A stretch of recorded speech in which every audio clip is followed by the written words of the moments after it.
আসসালামু আলাইকুম। রান্নাঘর কথা থেকে সবাইকে শুভেচ্ছা। আজকে আমি বোত্তার শাক দিয়ে একটা রান্না করব। এখানে বোত্তা শাক নিছি, এখানে বেছে ধুয়ে পরিষ্কার করে কেটে নিয়েছি। ওটা দেখাই নাই, ভিডিওটা লং হয়ে যাবে দেখে। এখন আমি এখানে আলু, সিম, কাঁচামরিচ, পেঁয়াজ, রসুন সব একসাথে আর কি রাখছি, এগুলো এটার উপরে দিয়ে দেব। এভাবে রান্না করলে ভালো লাগে। আবার মাছ দিয়েও রান্না করে, অনেকে ভেজে খায়, অনেকে ভর্তা খায়, মানে যার যেটা ভালো লাগে সেটাই করে। আপনারা এইভাবে খেয়ে দেখবেন, আলহামদুলিল্লাহ ভালো লাগবে। এখন এখানে কিছুটা লবণ দিব, পরিমাণ মতো আর কি, যতটুকু দরকার ততটুকু আবার আমি টেস্ট করে দিব।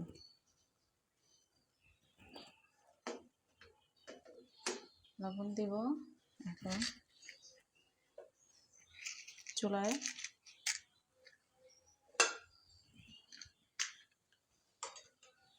আগুনটা দিয়ে দেব। এখন আমি ঢাকনাটা দিয়ে দিব, কিছুক্ষণ পরে আসছি। দেখি কিছুক্ষণ পরে আসলাম, কেমন হয়েছে। সিদ্ধ হইতেছে। এখন নেড়ে দিব।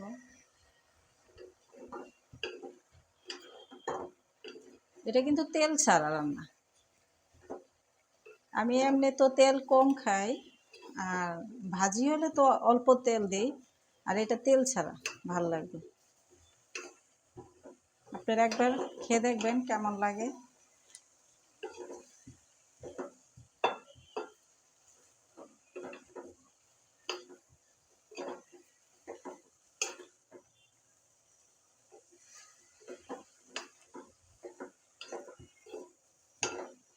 আবার ঢেকে দিব সিদ্ধ হওয়ার জন্য। আবার কিছুক্ষণ পরে আসছি। কিছুক্ষণ পরে আসলাম, এরকম সিদ্ধ হইতেছে। একদম উঁচু ছিল, এখন অনেকটা কমে গেছে। আরও সিদ্ধ হবে। সিদ্ধ হলে এগুলো ডাল ঘুটনি দিয়ে ভেঙে দিতে হবে।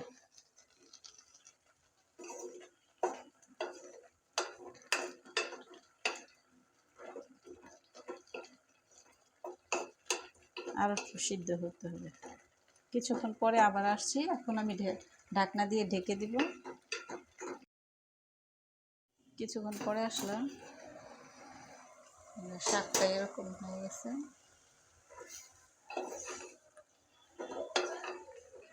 একটু লবণটা দেখে নিই, লবণটা হয়েছে কিনা।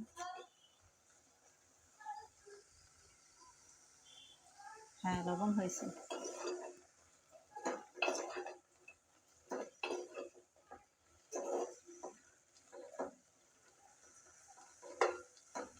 চুলাটা একটু সময় কমিয়ে দিতে হবে একটু। এখন এটা ভেঙে দেব।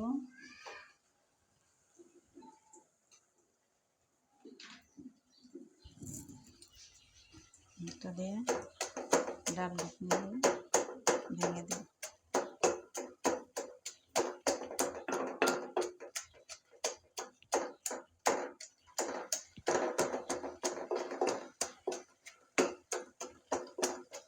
একবার রান্না করে খেয়ে দেখবেন প্লিজ, কেমন লাগে।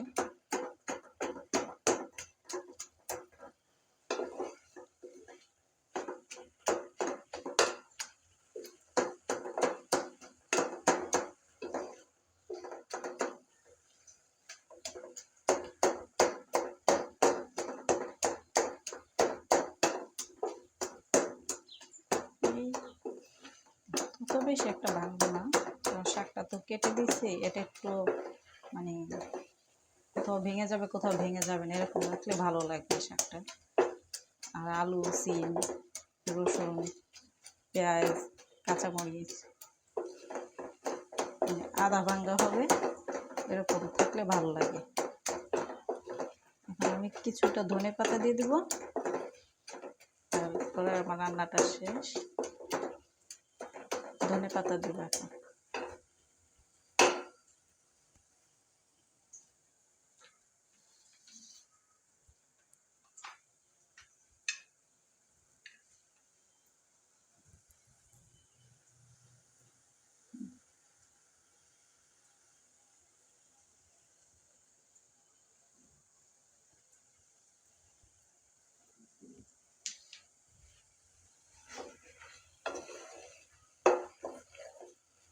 পানি কিন্তু নেই, শুকিয়ে গেছে।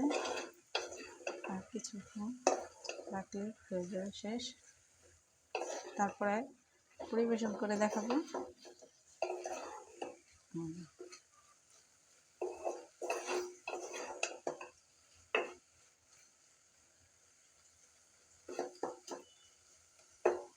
এখন আমি পরিবেশন করে দেখাবো। এই যে আমি ভর্তা শাকটা পরিবেশন করে দেখালাম। আপনার প্লিজ সবাই একটু খেয়ে দেখবেন কেমন হয়েছে। আমার কাছে খুব ভালো লাগে, আলহামদুলিল্লাহ, এই জন্য আমি খাই। আপনাদেরও নিশ্চয়ই ভালো লাগবে। আর আমার জন্য দোয়া করবেন। হ্যাঁ, এটা লাইক দিবেন আর সাবস্ক্রাইব করবেন। আমার জন্য সবাই বেশি বেশি করে দোয়া করবেন। সবাই ভালো থাকবেন, সুস্থ থাকবেন। রান্নাঘর কথা থেকে আজকের মতো বিদায় নিলাম। আসসালামু আলাইকুম।